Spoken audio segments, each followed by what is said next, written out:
ഇപ്പോൾ ഞാൻ ചെയ്യുന്ന ഒരു സ്പീഡുണ്ട്, അത് ഒരുപക്ഷെ ഇവരിപ്പോൾ അടുത്ത് ഈ ആഡ് ചെയ്തപ്പോൾ എനിക്ക് വളരെ പെർട്ടിക്കുലറായിട്ട് നിർബന്ധമുള്ളൊരു കാര്യം, പ്രത്യേകിച്ച് സെലിബ്രിറ്റീസിനെ വെച്ച് ചെയ്യുമ്പോൾ ഒരു സെക്കൻഡ് പോലും കളയരുത്. ആ ഒരു സെക്കൻഡിന്റെ വാല്യൂ ഭയങ്കര സ്പീഡായിരുന്നു. അത് ഭയങ്കര അപ്രീഷിയേറ്റ് ചെയ്യുന്ന കാര്യം.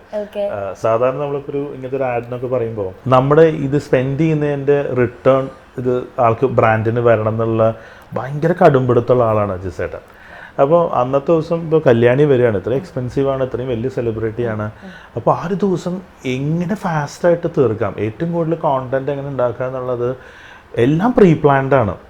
കല്യാണി വന്ന് കാറിൽ വന്ന് ഇറങ്ങിയ മുതൽ വാനിൽ കയറുന്നത് മുതൽ ഓരോ ഷോട്ടും ഇത് ഞാൻ ആദ്യം ഒരു ഭയങ്കര ടെൻഷനിൽ രാവിലെ വന്ന് ഇറങ്ങിയത്, ഈശ്വരൻ എന്തൊക്കെയാണ് നടക്കാൻ പോണത്.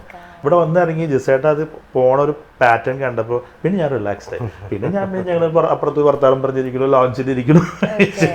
നമുക്ക് ഒരു ദിവസമാണല്ലോ കിട്ടുക ഇത്രയും വലിയ സെലിബ്രിറ്റീസ് ആകുമ്പോൾ. ഇപ്പം എന്നെ സംബന്ധിച്ചോളം ഞാൻ ഇവരുടെ സൈഡിൽ നിൽക്കണം, അവരുടെ സൈഡിൽ നിൽക്കണം, രണ്ടുപേർക്കും വിൻ വിൻ സിറ്റുവേഷൻ ഉണ്ടാക്കണം. അതിൻ്റെ അപ്പോൾ രണ്ടുപേർക്കും ബുദ്ധിമുട്ടുണ്ടാവരുത്. ഇവർക്ക് ആവശ്യത്തിൽ വേണ്ട കോണ്ടന്റ്സ് എല്ലാം, ഒരു വർഷം ഉപയോഗിക്കേണ്ട കോണ്ടന്റ്സ് എല്ലാം കിട്ടണം എന്ന് വെച്ചാൽ അവരെ കൊണ്ട് ഭയങ്കര ജോലി എടുപ്പിച്ച പോലെ ഫീൽ ചെയ്യാനും പാടില്ല. അതാണ്. അപ്പോൾ കല്യാണി അതെ കേട്ടോ, ഭയങ്കര സപ്പോർട്ടീവ് ആയിരുന്നു.